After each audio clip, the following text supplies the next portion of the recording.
Welcome in, guys. It is another episode of Scarves and Spikes, the rating show. We are back to our regularly scheduled program as opposed to the nonstop stuff that we've been doing lately with Atlanta playing back-to-back games. So Tyler Pilgrim here with Sydney, Hunt, and Tommy Moose. How's it going, guys? We won! We won a game! Almost forgot what that felt like, getting a win. For four straight going draws. into the international break, just in time for all the momentum to then get thrown up in the air. So, got a cool one for y'all today, though. It's always fun to do these. A lot more fun after a win.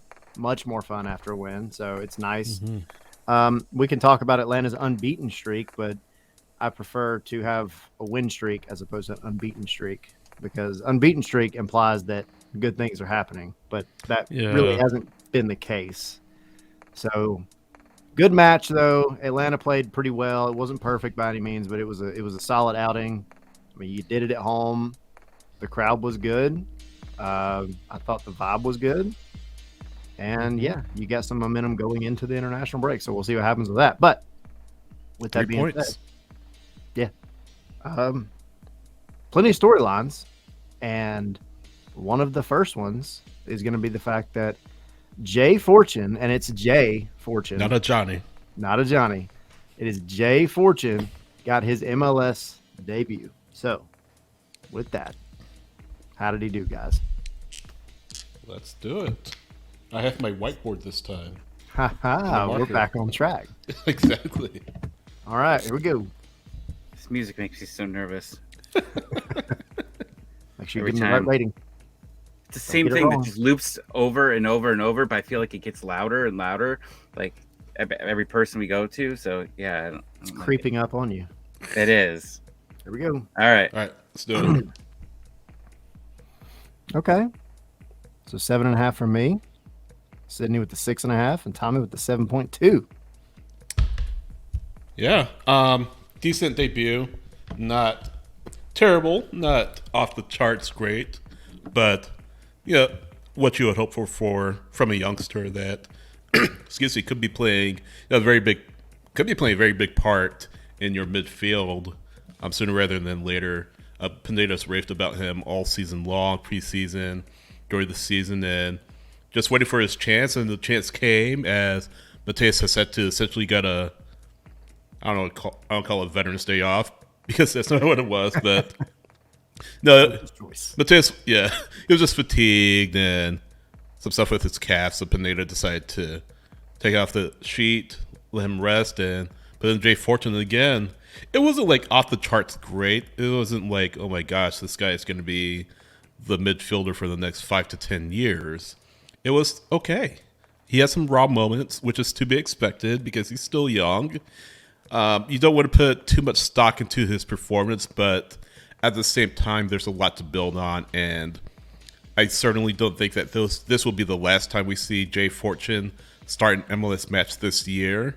But he got his feet wet, and he did good against a DC United team that aren't great. I mean, they're right in the playoff hunt, but they've hit their low points at some parts of the season. But yeah, he asserted himself pretty good.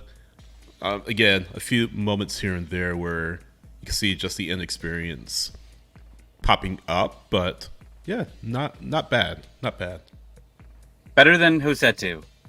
Better than he tried to move the ball forward, which I thought was nice. And you didn't see that much with Hassetu. And like we'll talk about it on Wednesday, but man, when that lineup hit, and I looked up and down that lineup like at least 5 times. Where's his name? Where's his name? He's not there. And then we started talking about, did they actually bench him? Did he get hurt? And then, we had so many cooler storylines to talk about, and then it ended up just being that it was just a little worn down. So my fan fiction was out the door. But I thought Fortune was good, and you need to put some young players in and get some depth. And this was a game that they were able to do it and still get a win. And that experience is going to help here as you get towards the international break, because there's a lot of players leaving and you're going to need some help from your young players, and he's definitely going to be one of them. Yeah, to me, I mean, I give him a 7.5, and I think you get a few extra points, a few extra decimal points for me, because he brought in something that was kind of lacking, I think, in a few positions on this team at times, but especially in that midfield, and it's just the hunger. To me, he brings kind of what Tyler Wolff has been bringing lately when he gets on the pitch. Tyler Wolff has come on and he's been effective. When we talked to him in Orlando. I talked to him in that tiny closet in Orlando after the match that they did the press conference in, and he talked about bringing the energy as a sub. And I feel like Jay, sorry, You already screwed it up. I did. One day. You already screwed it up. No, I feel like Jay, he went out. This was his opportunity, and I do feel like it's really, really noticeable for me because he had the time in the Open Cup, right? And the Open Cup was an absolute crap show for a lot of reasons. And I remember walking down to the post-match press conference at Fifth Third Bank Stadium, and he was visibly upset, visibly shaken, visibly bothered, and he just, you never want that as a young player because you have to be able to step forward and put that kind of stuff behind you. You have to be a goldfish, Ted Lasso. But at a young age, you get thrown into a relatively big game like that. I mean, it's the Open Cup. I get it, but like that was your first really big shot, right? And the whole team just doesn't play well. Well, fast forward a couple of months, he gets this opportunity to play in the Benz in front of 42,500 people. Big time MLS match, it's a midseason match, but who cares? Like Atlanta's still fighting to stay relatively close to where they've been most of the season. And you're also being judged against other midfielders who we can argue about whether they're good or bad or not, but they have a lot of experience. And I thought, yeah, he had some raw moments, like you said, Sydney. There was some little just simple mistakes. Like that stuff is that's what I want to see though, because if he's doing that now and it's clearly being reviewed in film and everything else, he's going to fix that. Because you're not going to get to this level unless you have the ability as a young player to be able to go and fix those mistakes. But it was everything else that he did that I was like super impressed with. Like you said, Tommy, moving the ball forward, progressing the ball. He really had his eyes toward goal, not necessarily as a shot taker, though at times he was in the right spots, but just progressing the ball up the field, taking that little bit off of Almada, who's had to drop back so much lately to try to get involved. Like Fortune came on and really just looked like he wanted to be there, and that's a big deal. Would you guys say Atlanta United got some good fortune on Saturday? Aha. Oh, man, you beat me to a good pun. What? Coming in with the good ones, man. You made me think of something, Tyler. So Cobb's first game was a complete disaster in Columbus. Fortune's first game was a complete disaster. Hey, and it's but he made up for it. Fortune had a better game. Yeah, now we just need to get. Now we got to see Cobb get a better game, and those days fair, are coming real quick. Cobb was pretty good, pretty decent. Again, nobody was great in that game, but the Open Cup match, I actually thought he was probably the better of the two center backs in that match. So yeah, maybe they both got everything out of their system, and because they're both going to be used here in the next few matches, I guarantee it, because Miles Robinson is now essentially out for the next month and a half or something. Third of the season remaining.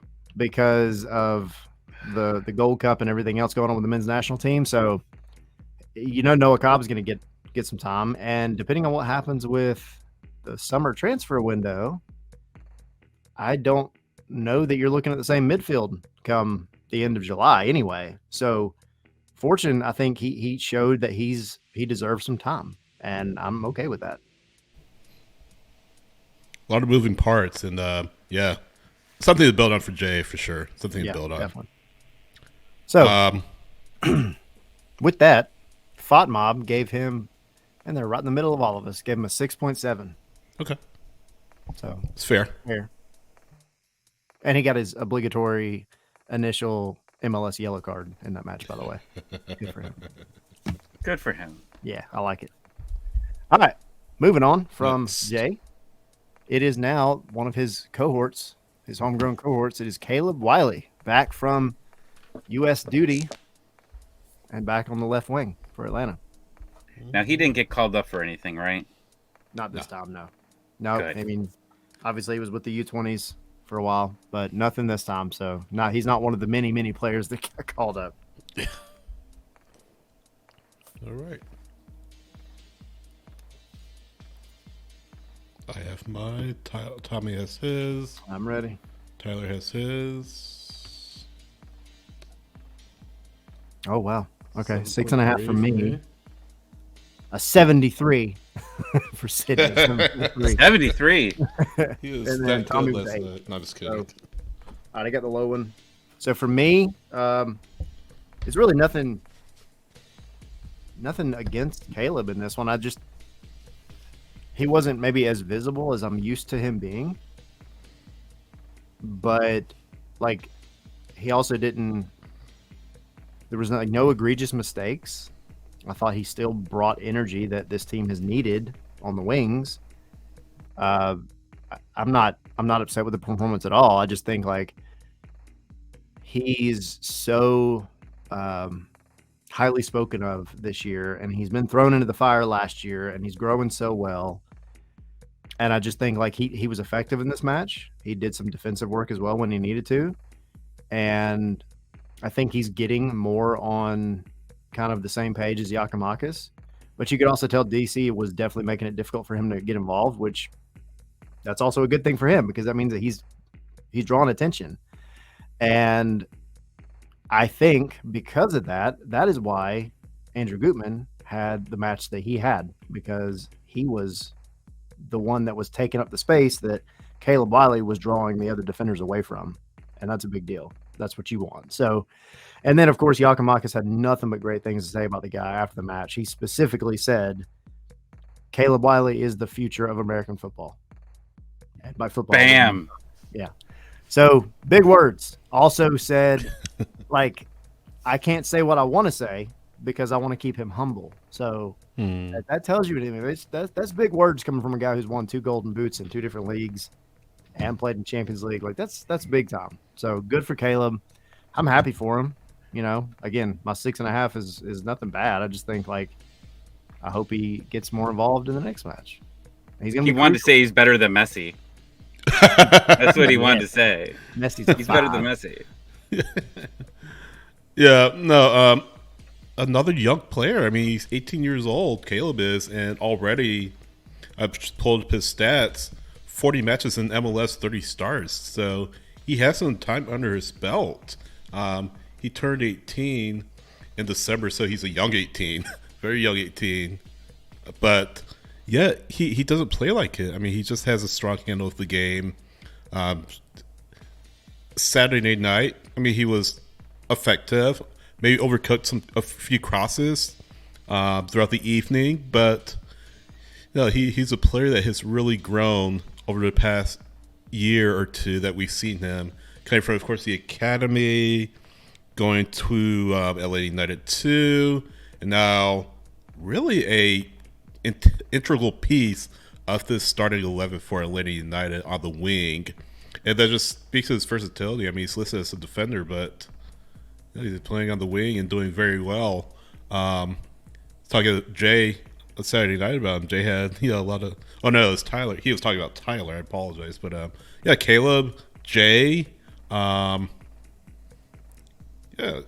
Tyler Wolf coming up in that kind of that same age range. I think Tyler's a little bit older than them, but you know, these are guys that have come through the system and come through the twos and are really started to affect the first team, and doing so in a way that we haven't necessarily seen young players in this organization do outside of maybe George Bello.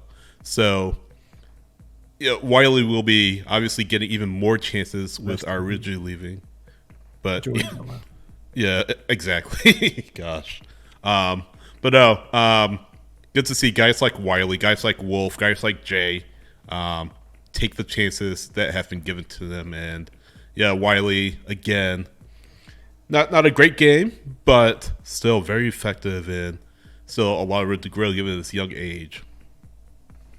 So I want to give a 10 here to Sydney because he said Jay 3 times. I think he just kept trying to say Jay to make sure that he got it right every time, just to show Tyler off. So So good for you, Sydney. There. Yeah, that was great. Yeah. You got me. When Atlanta United's been successful this year, it's been on the left side, right? Especially early on in the season. Gutman and the Wiley connection has been strong. And you look at some of their bigger wins, they're the ones that are really working off of each other well.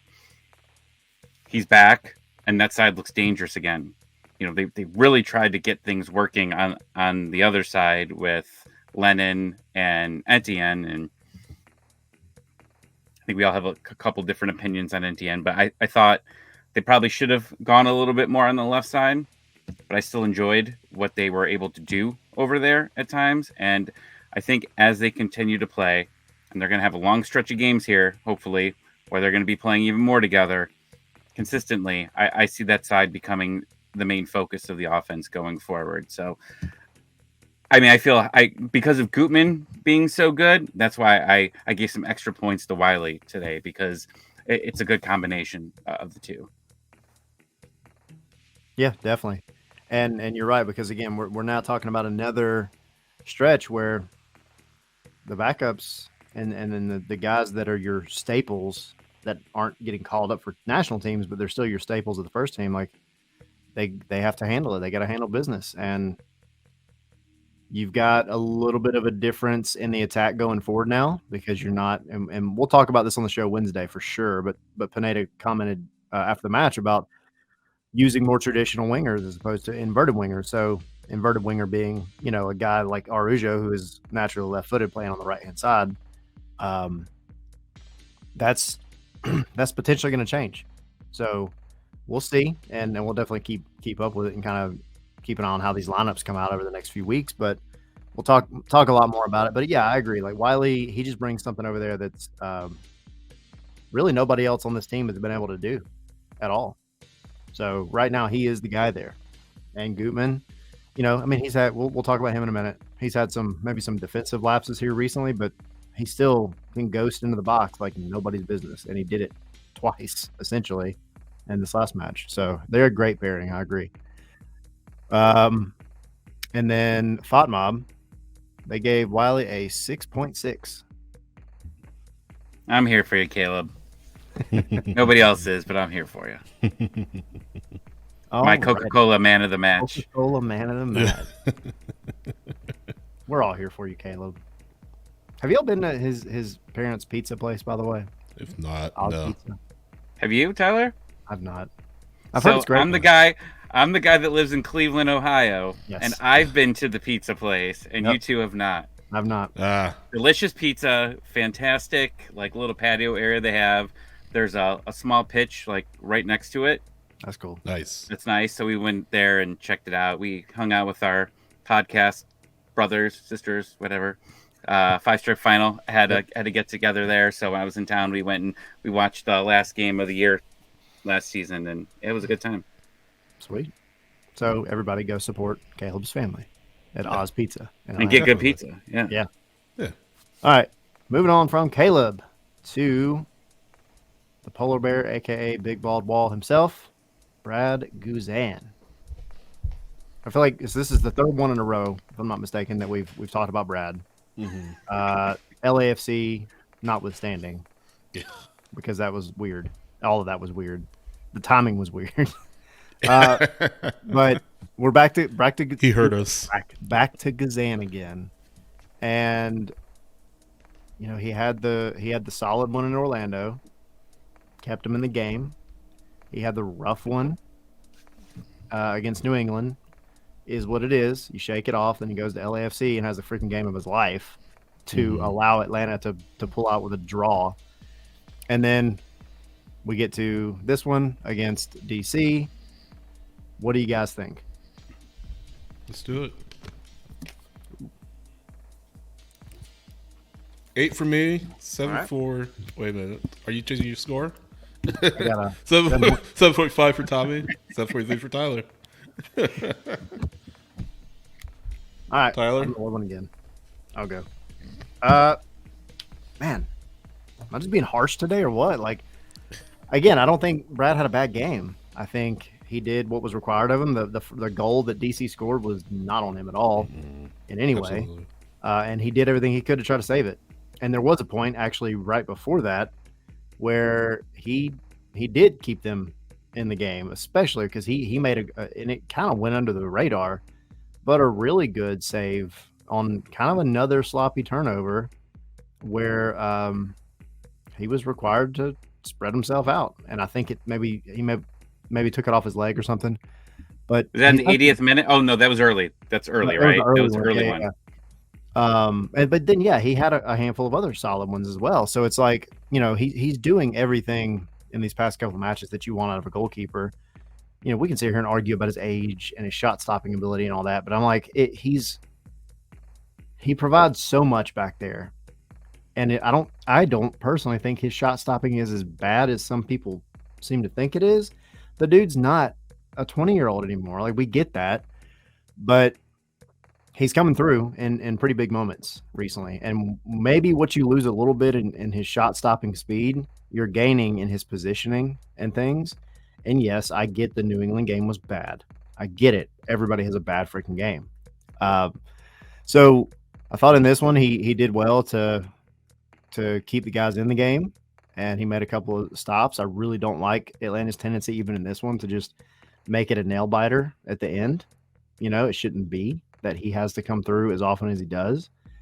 But I thought he had a solid game. So I got nothing else. I mean, I'm here for it. If he keeps this form up, then I think if they can just get these little mental mistakes that the rest of the team defensively is making, then he's going to get a lot more clean sheets. I don't know how people hate on Brad on that game, because I heard people criticizing him. There was the one shot that if it would have gone in, it would have counted. The one where it hit the post. Yeah. Like, that was nobody could have stopped that. Like, it just hit the bar and went over. And the kick save you were talking about earlier was great. The deflection that happened that he still was able to make the save, I think like somewhere in the late 80s, was a really nice save from him. And it was huge because you allowed that goal in. Now it's 3-2 going into stoppage. And now everybody's freaking out. Everybody's having PTSD of what's going on. So you make big saves at big times. If you have time, go listen to Mike Conti and Jason Longshore's interview with him on stoppage time.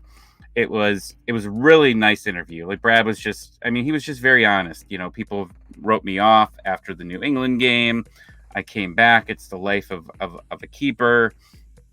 And, that's what it is. The goalie, whether it's soccer or hockey, unfortunately, you're going to be the one that is either going to be the hero or you're going to be the scapegoat of the game. And he's gotten the scapegoat of the game, and he got the hero in the next one, and he was just solid. And I think that in performances like this, it is forgotten about what he did, because he put up 3 goals and, only 1 was allowed. And again, that wasn't his fault. It was just a terrible turnover and terrible bounce. So I'm happy how he's really just completely erased that New England game out of his mind. You can obviously tell he's got an attitude about it. Doug Robertson will tell you about that uncomfortable conversation from a couple of weeks ago. But yeah, it's exciting to see him being able to be back, because I don't know what we're going to do with the position if he's not there for the rest of this year. Yeah. Really, if nothing to add to what you guys said, I mean, you said it all. I think we're really seeing Brad's leadership and what he means to this team from an intangible standpoint. And it's no coincidence that, it's not been perfect, but it's no coincidence that Atlanta United have kind of, to some extent at least, maybe right the ship just a little bit. I mean, obviously the 4 draws, a lot of them, very preventable, but since that New England match, he's really stepped this game up, and hopefully that continues, and we see the version of Brad Guzan. And again, he's really, like you guys mentioned, getting up there in age, but hopefully we see the version of Brad Guzan that resembles the one that we've seen, the better version of what we've seen during his career. So really putting the team on his back and getting results. Yeah. He I think if you could harp on anything, and this is not new, like, I think if you were to look at Brad's, like in this particular game especially, his passing. Like, you're gonna play out of the back. Pineda talks about how he makes them play out of the back. He wants them to be brave. And that New England game, that was definitely part of what happened in that first goal, right? Like, you're trying to play out of the back, you make a bad pass, and then next thing you know, it's back in the back of your net. In this one, his passing statistically wasn't great. It was 50%.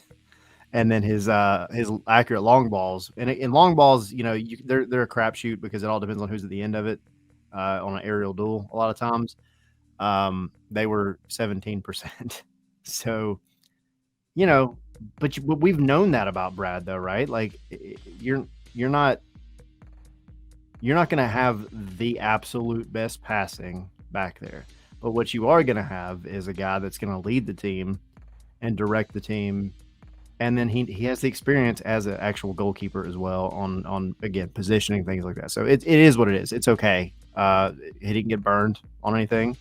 But you also think, like, if some of those could be cleaned up, and that goes for the whole team trying to play out of the back as well. But if some of that stuff could be cleaned up, the entire team would look much different with some of these turnovers going forward. So his FOT mob rating was a 6.9. Nice. Yeah. Nice. Knew it. I knew it. Had to come in with it, right? All right. Someone always gets it. Has to, right? Oh, boy. The comment I'm section. a child. You immature. All right. Next one. The other bald guy on the team. Who, Not Ozzy Alonso anymore. Not Ozzy Alonso anymore. No, I know. Nope. This one is It's still like you see him run out and you're like, it's real. This isn't like a Snapchat filter. He has hair now. He has hair. It was perfectly bald last time we saw him. Yep. And it seems like every time I do see him, his hair's in a different style. It is. Kind of like Joseph. Yeah. All right. Gutman. Andrew Gutman. All right. What we got?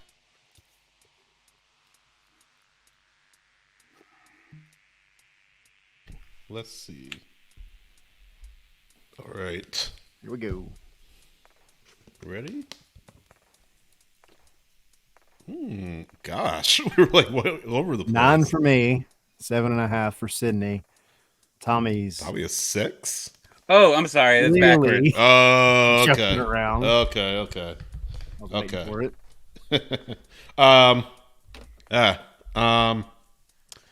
I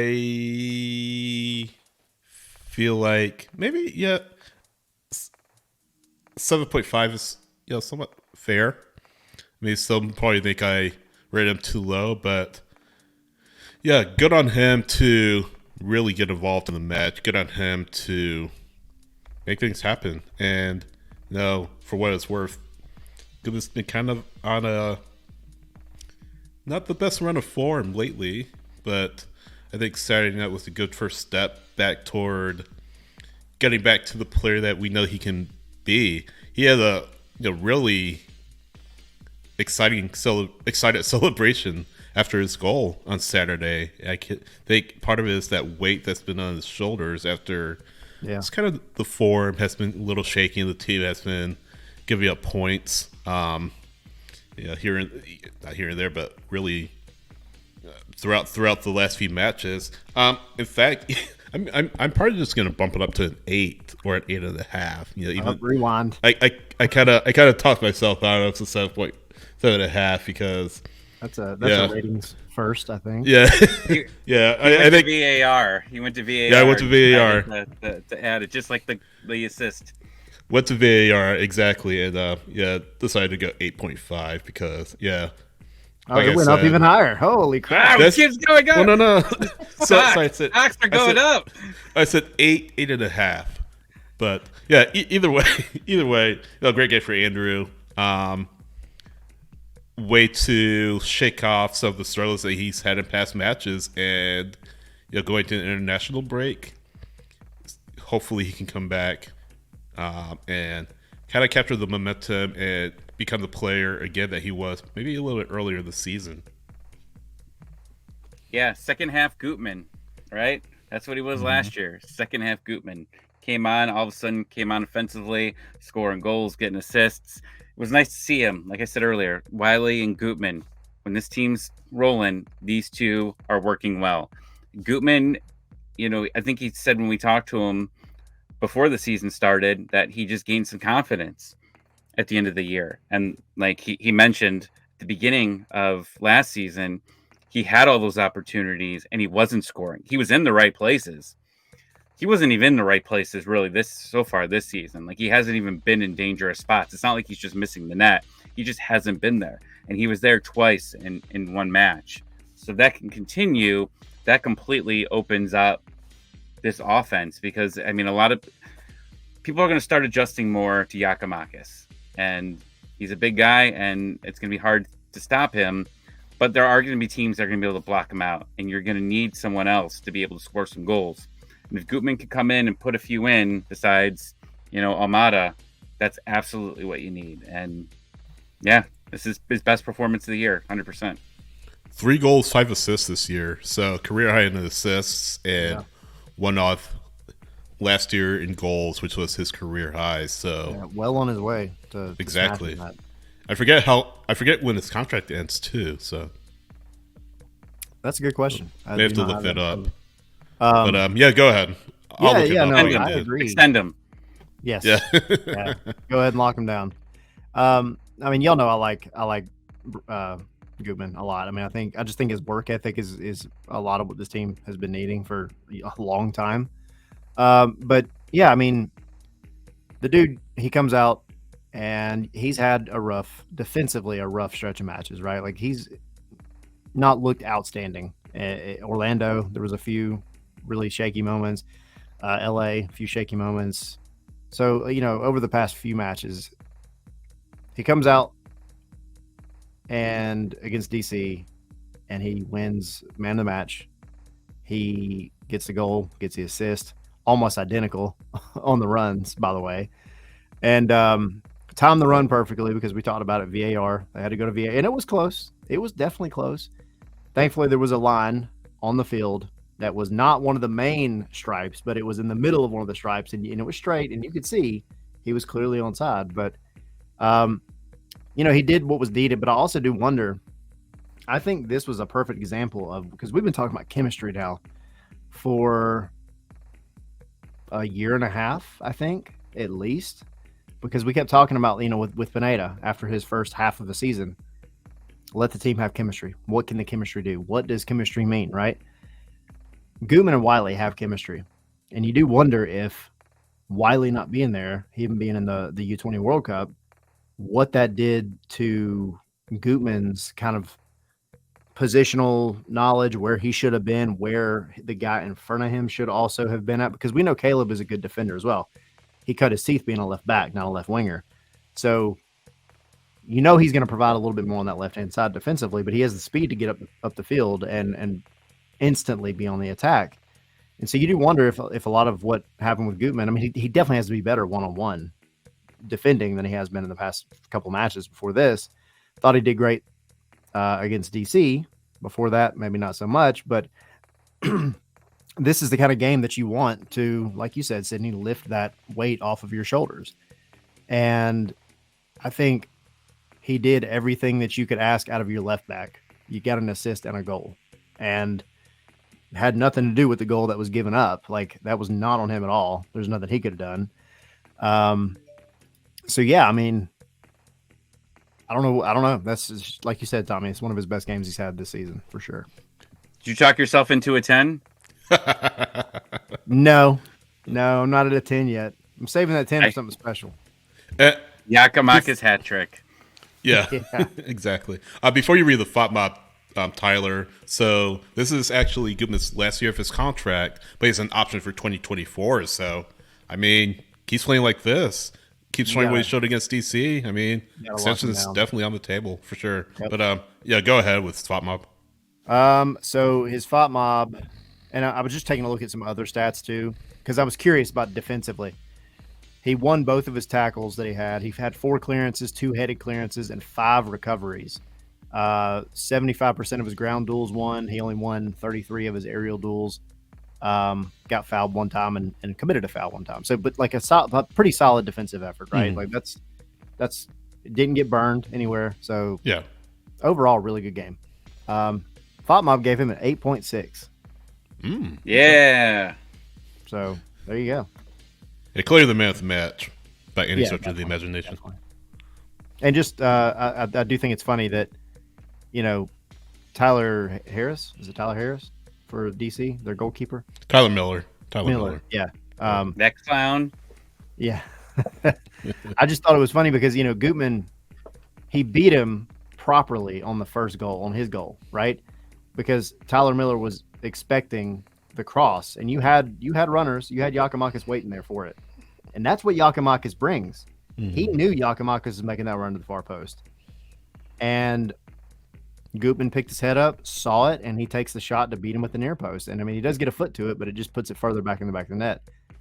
Then later, with the assist to Tyler Wolff, he makes the same run, and this time you see Tyler Miller pushed further into his near post to not get beat again, and he plays it across to the on-running Tyler Wolff. And that's up here, and that's really, really good to see.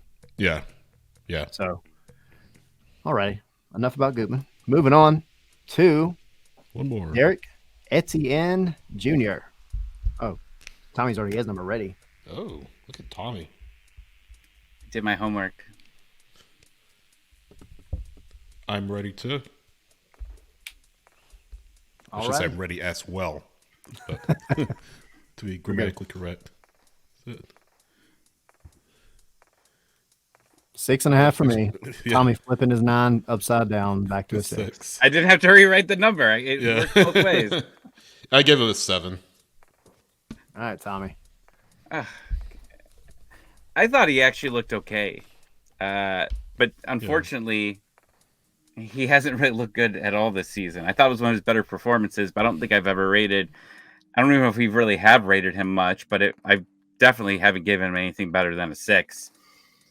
It was okay. Like, they tried to make that focus on the right, and Lennon and him were trying, and I thought there were a couple times where Etienne was able to get away, and it was able to get around the defender, but just not dangerous. And I don't know what they're going to do to make him better, because he obviously had success in Columbus. I don't think it was a mistake. And Pineda bringing up the idea of using the wings possibly differently is a hope that I hope that they can spend this time in the international break and try to figure out how to make him better, because he was signed to a larger contract. I don't know what the length is, but he's going to be around here for a while. I mean, he's consistently on our spaces that we do the hottest topic. Now that Aruji's out, sorry, Derrick, you are the new guy that people are coming in with hot takes about. And that's what he's got to work on. He's got to be able to be dangerous offensively. And we just haven't seen, we keep expecting it to happen. And it's just not there yet. So hopefully when they come back from this break, he's going to be able to be a little bit more dangerous. Yeah, I just pulled up his stats from last year, and it looks like the bulk of his goals were in the second half of the season. So, kind of hopeful that that's kind of the case for him with Atlanta United. Just talking about his contract, Tommy. So, he's locked in until 2025, but he has a couple of options years in 26 and 27. So, hopefully, Etienne is one of those players that, again, looking at his stats last year, kind of had the bulk of his goals. He had 9 goals last year. Most of those came the second half. So you hope that's the case for Atlanta United this year, or for him this year, I should say, for Atlanta United. So, he's not been yet. It's still early, relatively speaking, but as of yet, he hasn't really been the player that Atlanta United hoped they'd get when they signed him in the offseason to that contract. I forget how much it was that he's making this year. But again, coming out of the break, and we already talked about it, maybe he has that gear that LA United have hoped that he hits, and he becomes really goal dangerous for this club and really develops that chemistry with Yakimakis up front. Yeah, and with Lennon behind him, right? Because I always felt like that was maybe a chemistry that never was there to the degree that we wanted it, was Lennon and Arujo. And, their whole dynamic was Arujo is going to dribble. He's going to make the cuts inside. That's what he does. He's not a vertical to the inline kind of runner, but Lennon is. And Lennon is the one sending in the bulk of your crosses on that right-hand side. I want to see it swapped up a little bit. I mean, your right back, just how Gutman is on the left-hand side, he kind of ghosts into the box as another attacker. And I think Lennon were to start doing that, and you have somebody on your right wing who's drawing attention to let Lennon kind of ghost into the box like that. I think that could do great things for that right-hand side. My issue in this last match was, because I agree, like I didn't think I don't think he was bad. I didn't think he did enough to really stand out, unfortunately. But Etienne it was kind of mentioned that he was more of a dribbler. He was not afraid to take guys on one-on-one, and he's not. The problem is, like in this last match, he was 0 for 2 on his dribbles. He was also 0 for 3 on his accurate crosses. So, like, as a winger, you got to get that right. Like, if you're not going to dribble, then you got to put those crosses in and put them in somewhere where Yako or whoever's making a late run can get to them. And if that's not going to work, then you got to hit on your dribbles. And now, granted, he had a shot, and it was a pretty good shot that he had. It hit, I think, the side of the net. It was close, and it probably would have gone in. I don't think Tyler Miller was making that save. He was also offside once, and I called that out because I actually thought it was a bullcrap offside call. I thought it was really close, and it would have been like a wide open attack had he not got called offside. He had the opportunity to make a really good pass. Had 5 recoveries, so that's good. You're able to get back and do the defensive work as well. But overall, I just think you just need a little bit more, and it really comes down to the dribbling and your crosses. You've got to feed Yakimakis. You have to. Yeah. On both sides of the flanks. So I think the way Pineda talked the other night, maybe that's going to be a little bit more of a focus on the wingers going forward, is making sure they really, really hit on trying to feed Yaka. Yeah, just real quick, another point about his contract. So he's making just over $676K in 2023. So he's a TAM player, so he's always going to be held to a much higher standard. Obviously not as high as a DP, but still being a TAM player, there's that level of play that you expect from him. And, thus far, he hasn't matched up to it. But again, hopefully this second half he really does. So interesting to see what that looks like for sure. Yeah, definitely. FOTMob gave him a 6.7, which is kind of right there around some of the other ones that they gave, some of the ones we gave, they were good performances. They just weren't anything that maybe stood out, but it was enough to get a win. And that's all you can ask for, right?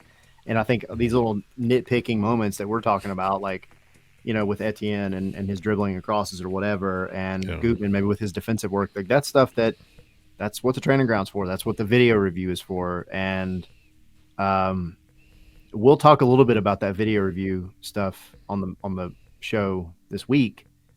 Because the really, really cool thing that Yakimakis pointed out as an example, and I'll save it for that episode, but we'll talk about it. But I think that's where you're going to get that extra little nudge, letting them really see, all right, this is what, we had a solid game.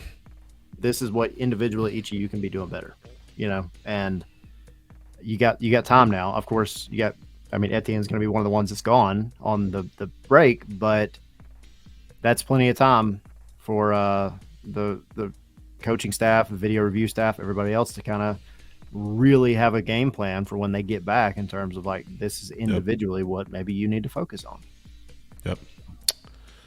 I think Tommy has one last one, but apparently it's a funny one that he wants to end on. So Thomas. I don't know if it's funny, but shout out to Yakimakis and shout out to the front office and coaching staff that really understands the rules of MLS, because Yakimakis was 1 yellow away from suspension. And what does Yakimakis do? Just randomly just shoves a dude to the ground. Like, didn't even make sense at all. Like, just threw the guy. I think it was a receipt from an earlier play as well. Yeah. But just throws him to the ground. And I don't know the rules. I just knew it was a suspension. Wasn't even thinking at the time about he's going to go away to international. Yeah. And then you go back and you find out that the rules are saying that he can use that game as yellow card accumulation. Like, I don't know how they, like, I'm sure it was planned, but like, what do you tell him to do? Just go throw a dude to the ground? I've only seen that happen one other time. Like, Go get a yellow, Yako. Zlatan did that right before they were coming to the Benz. He was also a game away from a yellow card accumulation. And like 10 minutes into the game, he just throws a dude to the ground. No reason at all. The ball's not around him. The ref's right in front of him. He makes sure that he sees it. He throws him to the ground. And I was like, oh no, he's not coming to the Benz. This is the exact same situation. Like, they just said, just go throw someone to the ground. Have fun. And that's the thing. Zlatan knew he wasn't going to play on turf. So, yeah, if you're going to take a yellow suspension, you might as well do it at a game you know you're not going to be playing in. And fun fact about that, and I think it was Jackson Popkin from DSS that was with us. He looked it up. The reason that this apparently counts as one that he can use this yellow card suspension for is because Greece plays their 2 matches, and then Atlanta plays their match. Yep. And so he would technically be eligible for that Atlanta match because it's not in between the 2 national team matches. Even though he's probably going to be on a plane on the way home at that time, it doesn't matter. He would still be eligible, so he can serve the suspension. He's not going to play anyway. No harm, no foul. You're not worried about it. He wasn't going to be there. So then he can be right back at it for the next one. So, yeah. Whether it was a complete accident, which I don't think, because of the way that he got that yellow, I was like, because he was already getting subbed off.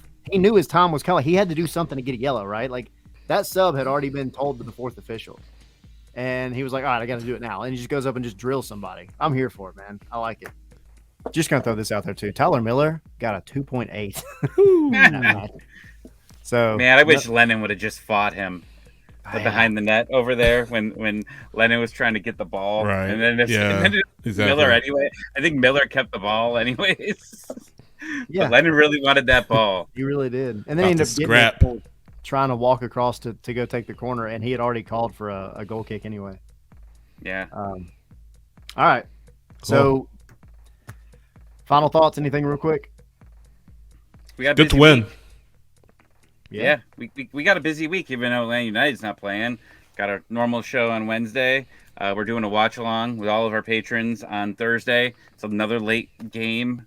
Why do we keep doing this to ourselves? But USA, Mexico. It should be a fun time. Yep. We're recording our mid-season review, so that will be very, very intense, as these are. We can't do the music the entire time, though. I will, if we do it the entire time, I will. I'll have a panic attack by the end of it. I'm already feel like I'm getting judged right now. So, but yeah, that'll be fun. So we got a lot of content coming this week. Yeah, we do. It's gonna be busy. So definitely Wednesday, you guys come join us live on the normal show. We'll have a good time. And if you're on Patreon, for sure, keep an eye out for that that mid-season review, and then come join us because it'll be fun. It'll be fun. USA, Mexico. Probably see Miles. I hope. I would imagine. It'd be kind of crazy not to, because he owns Mexico right now. So he's got to come back out. We'll watch him play. Hopefully they move to the final against preferably Panama. That would be great. But the other match right before that is Panama versus Canada. So, yeah, Patreon guys, come join us. It's a good time. We've got a lot of stuff coming. Got a lot of stuff on the way, and we're staying busy. We're trying to bring you guys good content. Tommy, what are you laughing at? I want to hear. Just Panama. I think I told this story before, but I went to the Gold Cup and USA was playing and Panama was there. And we were drinking for like 3 hours in the parking lot. And instead, like, Panama, I think, won the game. And we stood up and we started singing "Oh Canada," but we changed the words to "Oh Panama." And it was the funniest thing to the 3 idiots that were with me. And then there were 2 guys behind us, and we found out later they were from Panama, and they did not find it very funny at all. I'm sure they didn't. But, man, like when you said Canada and Panama, was Struck perfect. it forward. I have Brought to. you back. I got to message all them immediately once we end this. I'm gonna have you sing on the watch along. All right, guys, that is it for this ratings video. It was a good time. Y'all come check us out midweek. Got the other stuff going on that Tommy just talked about. It is I, Tyler Pilgrim, alongside Sydney Hunt, Tommy Moose, and we will see y'all next time. Good night. Good night. Good afternoon, or good morning, whenever you're watching Whatever this. time you're viewing or listening to this. So long. Oh, Panama. Winning.